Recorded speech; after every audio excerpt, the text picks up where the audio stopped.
Hello everyone, and Fáilte go dtí an aglah. Scott here from LOI Talk. I am delighted to be joined this evening, in out of the rain, with Cork City FC's women's senior team manager, Barry Ryan. Barry took over from Frank Kelleher at the latter end of a tough season for the Rebel ladies, who only managed to get 2 wins out of 22 games. Barry has quite a lot of experience and has been involved in Cork City FC's women's academy at under-19 level. Barry, how are you? And thanks for coming on, and the very best of luck to you in coaching City in the future. Hi Scott, thanks a million for having me. I'm really looking forward to the challenge ahead. Yes, firstly, Barry, obviously looking there, you're a Manchester United fan, so I presume that's your childhood team you supported? Yeah, you can see the memorabilia behind me here. This is at the sports room in where I kind of hide out. I think that picture behind me is 1985 FA Cup final. So yeah, probably giving away my age there as well. But so a big Manchester United fan. So not the worst time at the moment to be a Man United fan. No, they're definitely doing better. 3 wins on the bounce. Yeah, look, I think recruitment has been good. Mbumo and Cunha in particular, really hard-working, attacking players kind of seems to have transformed them. So maybe that's something for us to think about at City as well. Start from the front. Definitely. So, firstly, Barry, would you mind telling me about your playing career, your love for football as a child, and how that came into your adult years? Yeah, I suppose, look, I came from home. My dad was a League of Ireland footballer himself. And my mum was English and a Manchester United fanatic. So I grew up in a sports mad house. And I started playing myself. Who did your father play for? So he played for Kilkenny City, which were EMFA back in the day. And he had a stint with Reading over in England. And he was on an Irish under 19 or 21 panel with Frank Stapleton as well. So he's a very good striker in his underage years. And he's quite famous in Thurles for he scored a goal he played in the League of Ireland with Thurles Town as well. And he scored a goal in 1979 against Stoke in a challenge game. And a certain Peter Shilton was in goal for Stoke that day. So it's his claim to fame. That's class, yeah. And I suppose tell me a bit about your playing career yourself. Yeah, so I suppose I followed in his footsteps a little bit in terms of breaking into League of Ireland and playing with Kilkenny City. And they were very formative years for me in terms of ending up doing coaching, as I've managed during that period League of Ireland by Tommy Gaynor, Pat Scully, and Noel Byrne. Pat Scully, of course, was really famous player for Shelburne and played over with Arsenal in his younger years and managed Shamrock Rovers subsequently. But Kilkenny was the start of his managerial career. And during that season, we actually won 10 games on the bounce and only missed out in the playoffs by a couple of points, which was a big thing for Kilkenny City at the time. I would have learned an awful lot from being a young player in that dressing room. And then Tommy Gaynor came in, who had played under Brian Clough and played in a couple of cup finals, including playing in the FAI Cup semi-final at Hillsborough, and would have learned an awful lot from Tommy as well. And then finally Noel Byrne as well, who was someone I would have been very close to, and learned an awful lot. And I really probably got the bug during that period to want to coach and manage at League of Ireland level. And look, it's great to get the opportunity now. Yeah, it's a brilliant opportunity. Before I get into your work with the academy, I suppose I'd just like to ask you, like with Kilkenny City, I suppose there's news arising from Dundalk at the moment that they're struggling financially. So I suppose it was a similar situation at Kilkenny, or was it? Yeah, no, it was. It was like ultimately, like we were very fortunate playing every second week in Buckley Park. I suppose for League of Ireland enthusiasts, Buckley Park was a brilliant place to go and visit. Away fans loved coming there, probably because they won quite often. But the pitch was immaculate. It was a brilliant little League of Ireland venue. But ultimately, GA and Kilkenny is king. And the crowds weren't there. The support wasn't there. It was never going to survive. You need people coming through the gates, and that just wasn't there in Kilkenny City. And it was a terrible pity to see it go.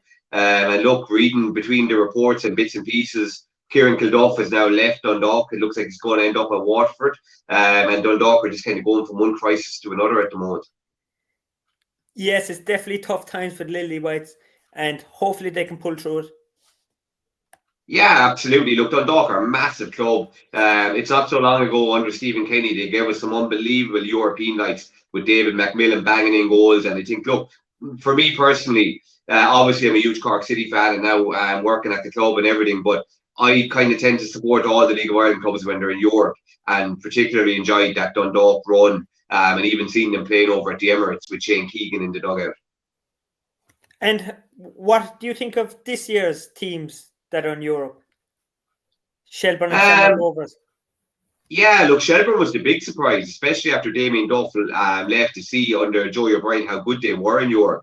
And they performed really, really well, and massive atmospheres and support. And look, I suppose Shamrock Rovers under Stephen Kenny have always done well in recent years, represented us really, really well in Europe. And this year's been no different, although they're in the higher altitude now, playing the really top teams, and it's probably been a bit more difficult this season.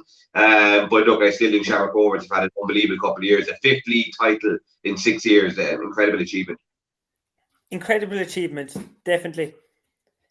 And I suppose while we're on the topic, I might ask you your thoughts on the FAI Cup final coming up on the 9th of November. Obviously, City last won the Cup in 2017, and Shamrock Rovers have won 25 titles, and they're going for the domestic double this year. So what's your thoughts on that, how that game could potentially go? Yeah, look, I suppose I'm really looking forward to it. I'm bringing my 6-year-old son Ben is going up to it. His first time being at a big match. So I think the sense of occasion. I think there's 3 trains going from Cork. There's buses going. There'll be huge support. And cup finals are funny. Anything can happen in a cup final. And the one thing about it is, like, yes, Cork will go in as an underdog, but Cork City is a massive football club. For me, the 2 biggest clubs in the country are Shamrock Rovers and Cork City. So Cork City won't fear Shamrock Rovers in any shape or form. Because they don't have that type of mentality. I think everyone will accept that Shamrock Rovers are the favourites and they're the league champions. It's going to be a really, really difficult game. But even in terms of Cork City this season, I don't know how many times that we've had Greg Bulger, Shawnee Maguire, Evan McLaughlin, all these players on the pitch together at the same time. They've been ravaged by injury. And when you lose players of that calibre throughout the season, I think we saw in the semi-final against St. Pat's when they were all available, what the players and the team could do that night. That was an unbelievable night. And I think with all of those fit, and look, who knows what's happening with Rory Keating, there's a possibility he might make the bench. I think Cork City can definitely go and create an upset. And look, it will be an unbelievable day. They've done it in the past. Shawnee Maguire knows how to score a cup final day. So fingers crossed, it will be an unbelievable boost for the club. European football will be incredible. Yeah, it would definitely be a boost for the club. And obviously it's needed after relegation was confirmed. But although we're the underdogs, like, it could potentially be like a home game. Obviously, we've the South Stand. And as you said, there's plenty of buses going, plenty of trains. And the fans are important to the team, to both teams, definitely, the women's and the men's. Yeah, look, absolutely. I always said it, and I said it when I got the job. I lived in Cork for a few years. I went to college down there, and Cork people love their sport, and Cork people will always support a Cork team. And even you've seen it with the hurling this year, the way that kind of wave got behind the senior hurlers. And I just think all Cork people want to see from a Cork City's football team, women's, men's, from a Cork hurling team, from whatever it is, they want to see honesty of effort and endeavour. And I think if we see that in the Aviva, and they see, guys out there who are covering every blade of grass, who are hugely committed, all of that, I think people will get behind that and support that. And I just think Cork is one of those kind of it's a really good working class city, where you expect players to realise the magnitude of what the jersey represents. This is Cork City. This is Dave Barry scoring against Bayern Munich. This is like John O'Flynn, George O'Callaghan. It's that, it's a massive football club. And I think people like Greg Bulger really understand that. And I think you'll see that on Cup Final Day. I'm convinced the Cork City will turn up and they'll perform. Definitely. No, I suppose the crest belongs to the fans. Like, the club is so important for many people, including myself. I class myself as furniture up in Turner's Cross. But no, definitely, the likes of Greg Bulger and Shawnee Maguire, they know how passionate the fans are, and they know how much this club means to them. And to beat Pats 3-0 at home, that was historic. Yeah, absolutely. And look, I think, people like David Myler and Ger Nash understand that as well. And that's why I just think, yes, it's a huge task. Shamrock Rovers are a star-studded side. They've mopped up all before them in the last few years and stuff like that. But I'm convinced that Cork City will turn up, and I think they'll perform. And look, after that, it's in the lap of the gods. You need to get the bounce of the ball on the day. But I think what all of us travelling up there want, the fans, the staff, the players, everyone connected with the club, is a performance. The Cork City go and deliver a performance on the day. And you hope then that that's enough and that you get that little bit of luck. But I think you want to walk out of the Aviva with, something to be proud of. And something, I suppose, to feel positive about heading into next season. Definitely. Like those players, they will want to play in the Aviva. You see it there in the last few games in the run-up to the end of the League of Ireland. These players, they're trying to get their place on the pitch in the Aviva. Would you agree? Yeah, absolutely. Yeah, I think you've seen some good performances, and a lot of players trying to put their hand up for selection. And I suppose, look, even with some of the injuries clearing up just in time as well, the manager are going to have a difficult team to pick that 11. But they're the problems that you want coming into a cup final. And look, Rovers have had a little bit. I know they got the job done last night against Galway, but they've had a little bit of a sticky run the last few weeks as well. So maybe it's not the worst time in the world to be playing them. And look, I just think it's a great occasion, and look, it's a great day for the fans, and they deserve it after a long season to get this big day out in Dublin. And let's just hope it can turn into one of the great days like 2017. It's definitely going to be an interesting fixture, and it's definitely going to be an enjoyable watch, I would think. So yeah, yeah. Have you any more to comment on the FAI Cup final?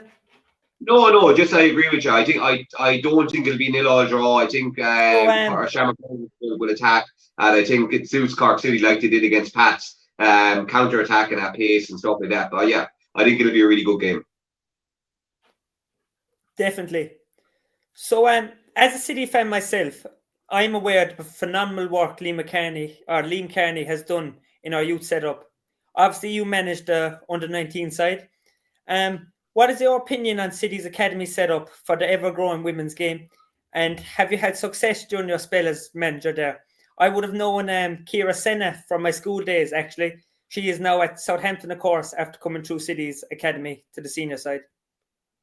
Yeah, look, I think, and it's funny, I commented this to a couple of people within the club, and even people I talked outside of it. One of the most impressive people you meet when you go into Bishopstown is Liam Kearney. In terms of, I'm, of the same vintage and the same age. So I remember the Conor Maradona and them coming down that wing. He was an absolutely brilliant League of Ireland player. And I think, it's huge for the younger players in the club when you're being guided by Liam, obviously as head of academy, someone who's been there and done it. And he can, he's able to offer advice to some of these young players like Brodie Lee and some of these guys coming through, Evan McLaughlin and so on. In terms of, from a place of, he's been exactly where they are. He's played around the league. He's obviously been up in Shelburne as well.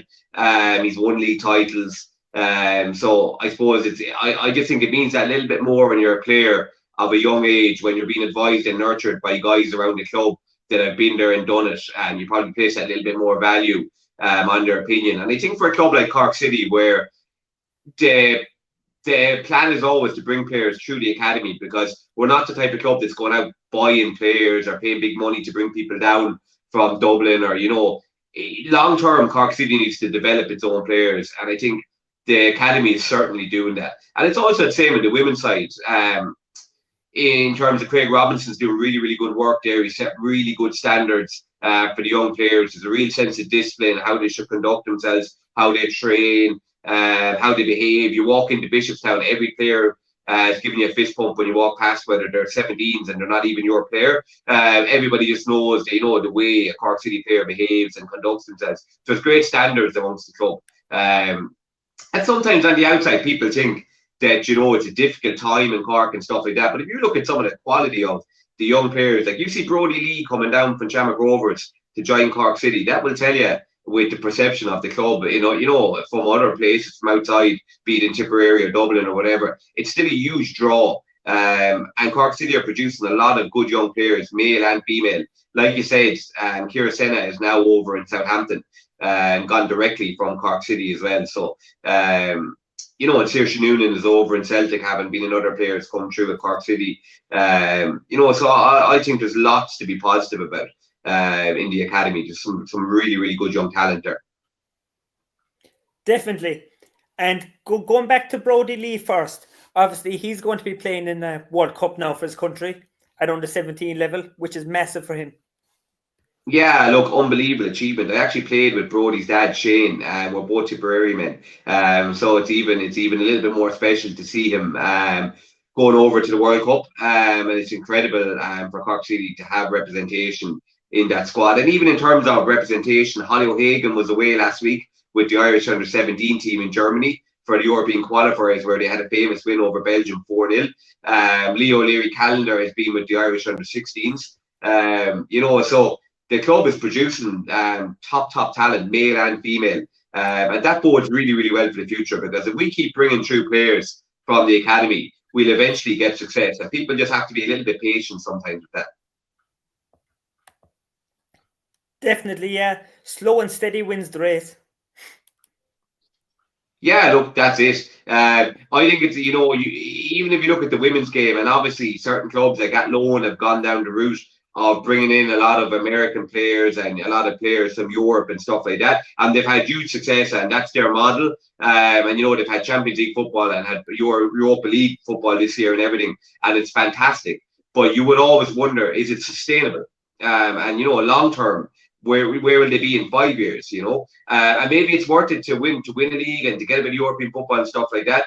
But personally, my values will be aligned to, if Cork City can keep producing players in the academy, and we've a really young senior team now, and a lot of the players aged between 17 and 21, there's an incredible opportunity in a year or two for that team to grow and develop and give Cork City a senior team that can be massively competitive for the next decade. And I think it's good that everyone in the club is aligned with that. Whilst we still want to compete and win games of football now, I think it's great to have a model where you're producing your own players, because you'll get sustainable long-term success. And I think there's something special about having local-based players as well representing the club. Definitely. Obviously, it'll mean more to them when they're playing for their local side.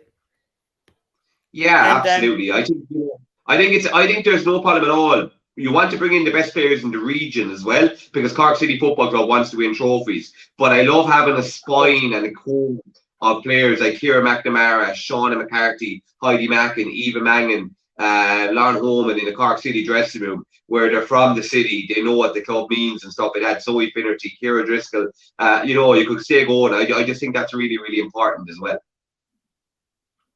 Very good. And since you've came in, what is the women's senior team training schedule like? Let's say the week coming up to matches, if you would like to give us a small insight. Yeah, I suppose, look, I came in at the very end of the season, so I came in on the Wednesday before the last game on the Saturday. But in terms of, we've already had a meeting and we have another meeting on Tuesday. We begin pre-season on Monday, the 5th of January. And what our week will look like, we'll train Monday, Tuesday, Thursday, and play Saturday. So that's what a week will look like. We'll do the gym on the Monday. We'll do our analysis on the Monday. A little bit of pitch on the Monday, and then full pitch sessions Tuesday and Thursday, and then game day Saturday. So look, it's quite busy schedule. Definitely.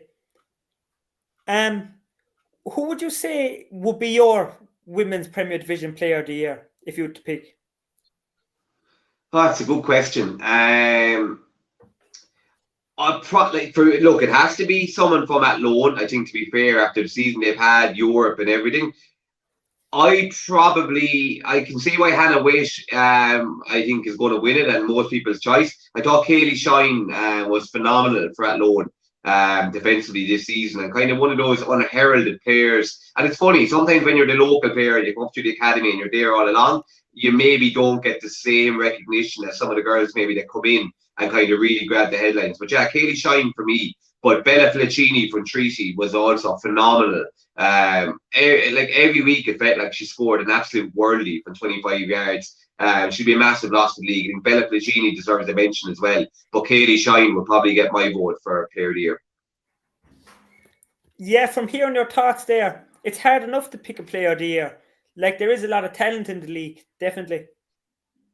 Oh, look, it's probably the best women's national league has been in terms of like you go around the league in terms of we were down in Wexford for the last game of the season. Kylie Murphy signs off with a hat trick, one of the greats of the league. Ella Malloy was top class. You go up to Shelburne, Michaela Anthony's banging in goals. I think Kate Mooney doesn't do her cruciate in the running. I think Shelburne would have pushed that loan all the way. Avian Clancy had a really good season for them as well. Alex Kavanagh.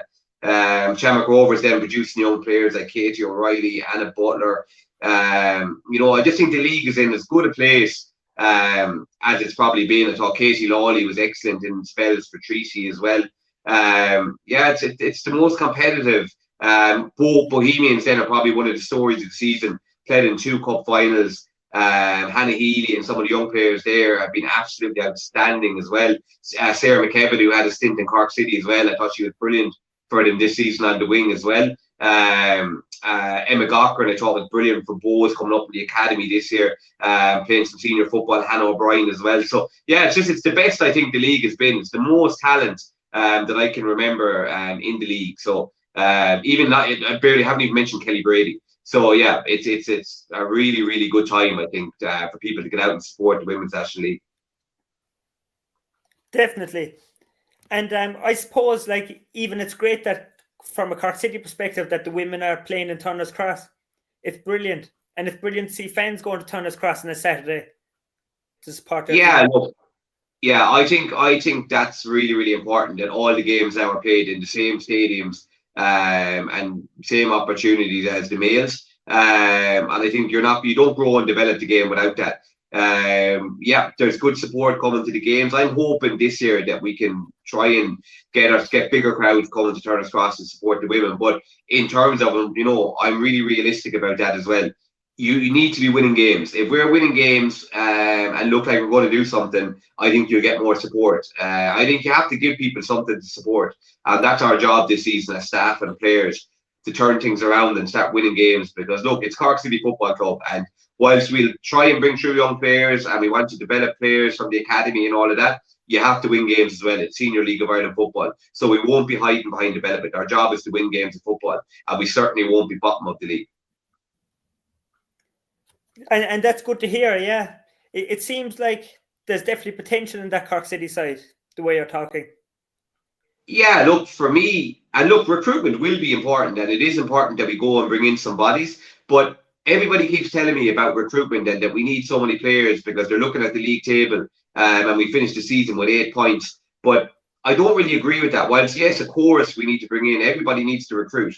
But I think, first and foremost, we need to make sure that we're getting the best out of the players that we have, because there's a hell of a lot of good players in that dressing room. And when Frank Kelleher came in, Frank done an unbelievable job of bringing harmony back to the dressing room. He was hugely popular with the players, and he's made my life a hell of a lot easier now, because I'm coming into an environment where there is harmony there. When Frank came in, it was very, very chaotic at the time. A lot of players had left. There was a lot of unrest and stuff like that. And Frank done a brilliant job of just bringing harmony to the dressing room, and it's given us something now that we can really build on. And with Craig in the academy, making sure the structures are really, really good there, everybody is working in tandem. And I just feel we're in a position now to really, really surprise people and start getting the best out of the players that we have. Add a little bit in terms of maybe a couple of experienced players and solve 1 or 2 positions. But I think you'll see way better performances from the players that we have. And those players are a lot better than the results and the league table would dictate. Yes, I suppose the team is growing. And I suppose, like you said there, maybe the development of players is just as important as recruiting. I really believe it is. Sometimes people think you can be paying lip service, but I wouldn't swap Heidi Mackin for anybody. Anybody in the league, I wouldn't swap for Heidi Mackin. Heidi Mackin, the player, Heidi Mackin, the person, Heidi Mackin, the character. We've got some unbelievable players. Eva Mangan was an Irish senior international only a few months ago. Again, a player who's as good as anything in the league. And then in terms of the real experience that we have in the dressing room, like Mac and Shauna McCarthy, brilliant characters who absolutely bleed Cork City. And for me, Ellie O'Brien is a player who if you watch Ellie O'Brien playing for UCC, she's one of the most talented players in the country. The same Ellie O'Brien is not playing for Cork City. Just the confidence and maybe her role within the team is something that we need to tweak, because I watched Ellie O'Brien play a university game 2 weeks ago down in Limerick, and you would have paid money at the gate to go in and watch her. So our job is to make, when you've talent like that within the club, our job is to make sure that we get that out of Ellie. And I would predict Ellie O'Brien is going to have a big season this year as well. And look, we have some great players coming through the academy that came through last year, like Zoe Finnerty, Ciara O'Driscoll, Grace Flanagan. I'm probably leaving people out now, but and even in terms of talking about Heidi Mackin, I wouldn't swap Lauren Holman for anybody either, in terms of her commitment, the amount of ground she covers, the quality that she has as well. So I'm really excited to work with what we have. And whilst, yes, I will absolutely recruit and we look to bring in a couple of players, trust me, there is some super talent within that group. And the table doesn't reflect it last season at all. It sounds like you definitely have great players on your hands. And another thing Go ahead. Yeah, I know I said it already, and I say it again. I can promise you now, and people can, remind me of this. Cork City will not be bottom of the table next season. Oh, definitely. And confidence is great. And when you have confidence, your team will have confidence. And what I also think is great, what you mentioned, is that by the sounds of things, the way you're talking, there's a good atmosphere among the women's academy and the women's side. And that's important for the players too. If they're playing in a good atmosphere, their skills are going to thrive. Yeah, there's absolutely huge harmony now within the women's side of the club, in terms of Craig is obviously looking after the academy. Myself and Craig are talking every day. Derek is with 17s. Myself and Derek have a brilliant relationship. Everybody is on the same page within the academy in terms of what we're trying to do, with players and stuff like that. I had a meeting with the senior players a couple of weeks ago, and we're going to meet again on Tuesday. And there's huge optimism amongst the group. They can't wait to get going for next season. They're really on board with the changes that we want to make. And there's a really quite steely determination about that group to show people next season that they are a hell of a lot better than the results would have dictated over the last 12 months. And I just think you're going to see a different Cork City, a fired up Cork City. And look, there'll be difficult games next season, without a shadow of a doubt. It'll be difficult going to Athlone and Shelburne, who, recruitment for them is a lot different in terms of what they're doing. But I think you'll see it at Cork City that can go and compete wherever we go next season. And look, talk is cheap. We're going to have to go and put these results on the board. But I'm really confident that you'll see a Cork City team doing exactly that. That's good to hear. And I suppose with the men's team going to be in the first division, and with your side building on the results from last year, it's a process of rebuilding for the club as a whole. Would you agree? Yeah, look, it is absolutely. I would be confident that the men's team will bounce straight back up. I think, Jernash came in late in the season. I think, again, what I like about what Jernash is doing is he didn't come in to do a kind of a Sam Allardyce quick fix. He's come in straight away, looked at the longer project, because yes, fans can get frustrated and stuff like that, but if you're going to properly build something here, the foundations have to be right.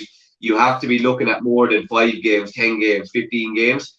And I think, from what I can see from being around the club and stuff like that, I think they're putting things in place. I think the men's team will really attack next season. And I think they'll be promoted. And I think when they come back up next year, they'll be in a totally different space because of the long-term strategy and the way they're developing, the way they're looking at it. And I think it's the same with the women's team. It would have been very easy for the owner to go out and get a really experienced League of Ireland manager to come in and take the women's team in the short term that might be there for a year. You look at Treaty United, they are now on their 7th manager in 7 years. So I just don't think that's sustainable.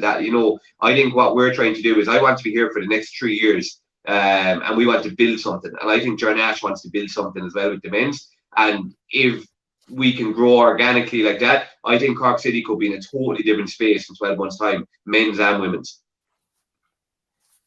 That's brilliant insight and fairness into the club. So I'd just like to ask you, on the league overall, what do you think has been done and perhaps could be done for the Women's Premier Division that is growing? Obviously, you'd Athlone challenging for Europe, and your teams like Bohemian, Shelburne and Peamount playing brilliant football. But what do you think has been done and could be done for the league?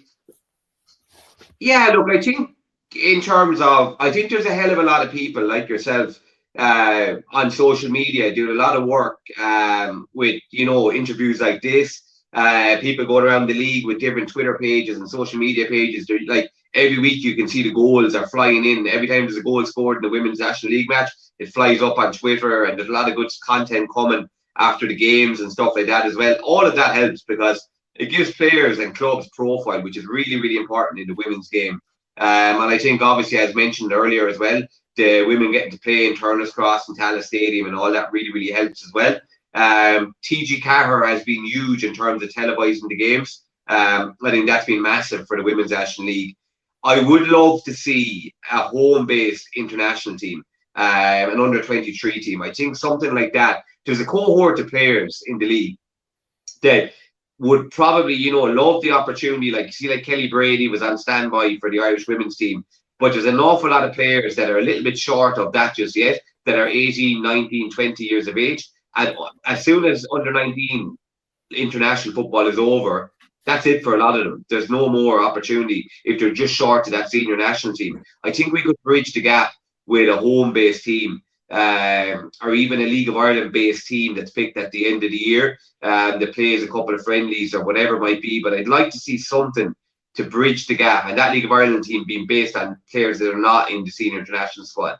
But an under-23 home-based team would be something that I think would really, really help with the development of the league. And look, again, it's really easy for people like me to suggest these things. Someone has to fund it, and all of that as well. So there's reasons why these things don't happen maybe as quickly as we'd like.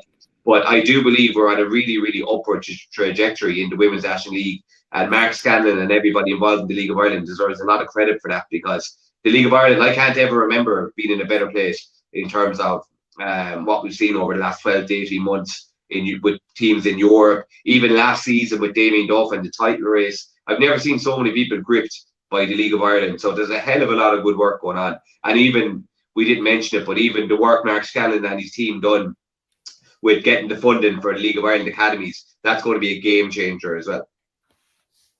Definitely. And I suppose you touched on TG Cahir.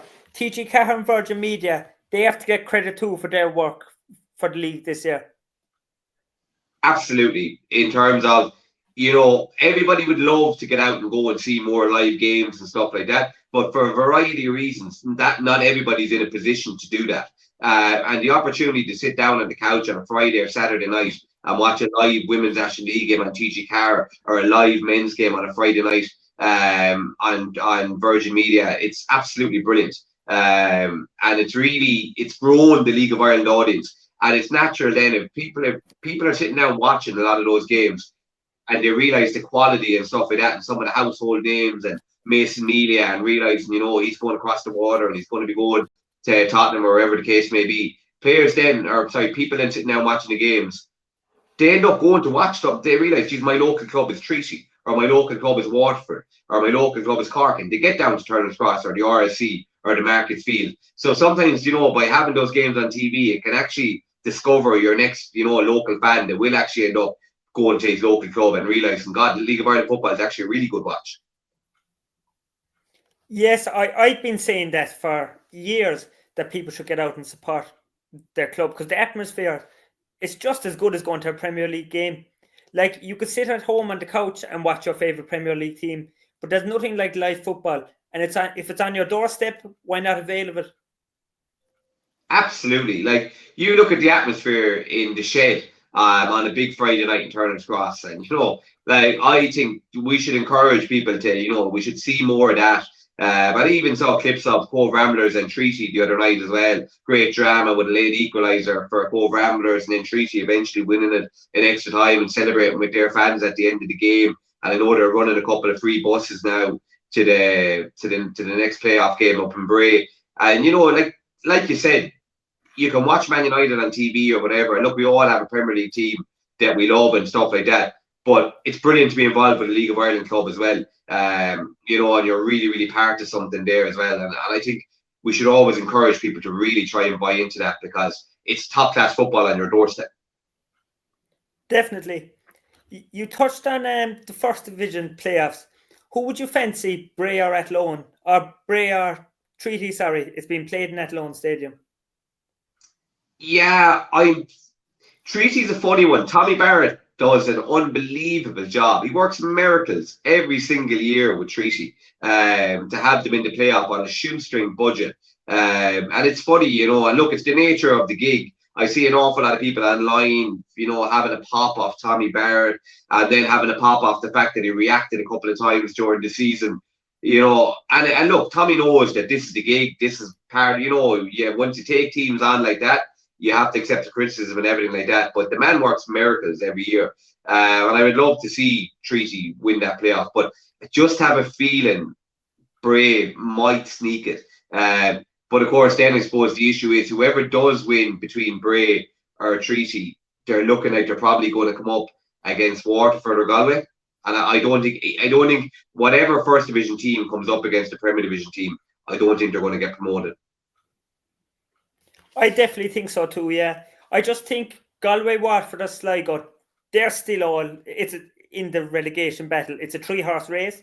Obviously, it'll be decided Saturday. But I think there is a massive jump from the first division to the Premier Division. And even Cork City saw that when they got promoted.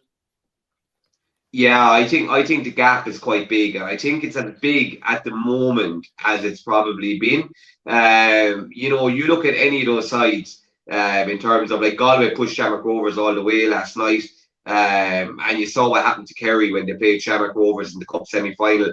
The gap is huge, and look, anything can happen in a playoff game, but I just feel the teams that have got sucked into the bottom, whether it is Sligo, Waterford or Galway, I think, a lot of them are full-time professionals. And I just think, Treaty would find it a real struggle, or Bray, to oust either of those in the playoff final. Definitely. And to finish up, I would just like to ask you, who would you say is your men's Premier Division player of the year, in your opinion? I asked you your women's player. Good question. Again, I suppose you're probably thinking it probably has to be someone from Shamrock Rovers. They won the league. I thought Josh Honan's really good. Dan Cleary, Pico Lopez. Defensively, Rovers have looked so solid throughout the year. And do you know what, though? I always tend to go for an attacking player. And I know I went for Katie Shaw. I went for a defender with that loan. So I'm going to go with an attacking player. I think Graham Burke has been brilliant for Rovers. He's got some unbelievable goals this season. He's a player that divides opinion and stuff at time, but he's the one that would worry me in the cup final as well. He actually should have been sent off in the semi-final, and he should have been suspended for the final. And I remember watching the game when he wasn't sent off, thinking, I really hope that doesn't haunt us now in the final. But Graham Burke has just got a guy who's got a lot of big goals for Rovers at big moments and stuff like that. And yeah, he's a player that I really enjoy watching. So I'm going to go with Graham Burke. Yeah, that's a fair pick. Graham Burke has potential to play for the Republic of Ireland. And obviously, Josh Honahan has been involved in the squad too. But it looks like the only Irish involvement at the next World Cup is going to be Lopez. As you're probably aware, Cape Verde qualified for the World Cup, and he was in the heart of that team. Yeah, he actually scored an own goal in they had 2 games left, and they needed to win one of them to get promoted. And he actually, in the second last game, I think they played on a Wednesday and then on a Sunday. He actually was really unfortunate and scored an own goal, and it looked like there was a possibility that they might miss out, but fortunately that wasn't the case. And so it'll be an incredible story to see him in the World Cup. And he's been an unbelievable League of Ireland player, Pico Lopez, for Shamrock Rovers. You mentioned Josh Honan there as well. He's been excellent. But yeah, Pico Lopez playing in the World Cup will be some story. And another reason for those of us was disappointed that we won't get to see Ireland, it looks like, in the World Cup. At least that will be some Irish interest anyway. Who would you see as Ireland's men's national team now? Who would you say, what player has the most potential in that side, in your opinion? Yeah, I suppose again, we've been very up and down. I suppose it probably has to be Evan Ferguson in terms of, if we are going to qualify for a tournament, we're going to need another Robbie Keane. We're going to need that striker that can score big goals in big moments. And to be fair, Evan Ferguson has done pretty well in terms of he got the goal again the last day. And I suppose, look, he's been dogged a little bit by injuries. He's out with an ankle injury again at the moment for Roma. I'm not sure if that move is going to work out over there. It's been very soft start with injuries. But I think if Ireland are going to progress and we're going to get to a major tournament, I think we're really, really going to need Evan Ferguson to be the guy who can kind of do what Lewandowski's done for Poland, what Harry Kane does for England. You just need that big striker in international football that can win you games. A lot of the games are very, very tight and small moments. And if you look at what Robbie Keane done for us, all those big nights, Robbie Keane always came up with the goals. Even the night of Thierry Henry's famous handball, it was Robbie Keane that got a goal early in that game to put us in a position where we looked like we might qualify. So we need that striker. And I just think, Evan Ferguson is the one who I think, if we're going to do something, it'll be Evan Ferguson. Yes, and of course, Evan Ferguson, he actually made his Bohemians debut against Chelsea in a challenge match, if I'm correct. I think so, and I think he might have only been 15 at the time. He was very young, definitely. So he's another example, as we spoke about the League of Ireland Academies. And it's not just him, like Marco Mahoney out of Cork City, Franco Ume. You touched on a few of the women players. So on both sides of the spectrum, you do have great players leaving the League of Ireland and potentially going on to play in the top 5 leagues. Yeah, and I think that's another reason why you'd encourage people to get out and watch these players. People will be all talking about Mason Melia in a couple of years over in England when he starts staying in the Premier League. And wouldn't it be great as a local League of Ireland fan of, Pats or wherever to be able to say, I saw him when he was 14, 15, 16, people up in Bohemians can say they saw Evan Ferguson at 15 coming through onto the first team, and they probably knew about him since he was 13. So, it's brilliant to get out and see these young players at your local League of Ireland club, because this is your real football. And hopefully, I think the League of Ireland is getting bigger and bigger. So I do think people are getting out to support the clubs, and there's more interest than there's ever been. And I think we'll see that in the Aviva Sunday week as well. Definitely. No, the Aviva, it's definitely going to be a memorable day out. Hopefully, anyway. And going back to what you were saying about fans seeing young players, I know he hasn't been great at recent, but I was lucky enough to see Gavin Bazunu save a penalty from Kieran Sadlier back in the 2017 era. Yeah, there you go. And I think we saw Gavin Bazunu actually save a penalty then from Ronaldo a couple of years ago for Ireland as well. So brilliant to be able to make the comparison that you've seen him doing it before from Kieran Sadlier. So I think you go watch League of Ireland for a couple of seasons, you'll definitely end up seeing one or two of those players appear at international level and across the water and stuff like that. And I think we'll probably see one or two on the pitch in the cup final that will want to do big things in the game as well. Definitely. And the last thing we'll touch on is how do you see the Irish women team progressing? Obviously, they had a great win against Belgium on aggregate.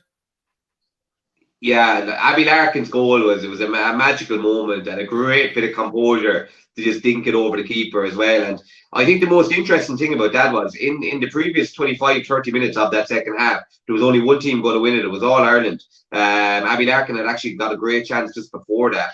And Maria Sheba had a great chance coming in and she opted the pass, could have went herself as well. It was in Ireland with a dominant side in that period of the game. So the goal didn't come as any surprise. So that was actually really interesting as well. It wasn't a smash and grab.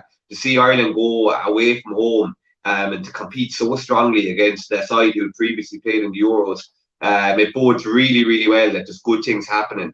And by winning that game, it actually also opens up the World Cup qualifying in terms of seeding and everything now in the path to Brazil might actually be a lot easier than it may have been. So that result may prove to be even more significant than just getting up into League A. So all of this will have a huge knock-on positive effect on the Women's National League. So for all of us involved, it's fantastic. Yeah, there's exciting days ahead. Well, Barry, from talking to you tonight, I can see your confidence, and I've no doubt Cork City are going to have a better season next year in the Women's Premier Division. It was great to talk to you, Barry, and thanks for coming on. Thanks a million, Scott, and hopefully we'll talk during the season when we're after getting a few positive results and we can back up all this positive talk. Best of luck, Barry. Thanks very much. Thanks, Scott. Thank you. All the best. Fair play.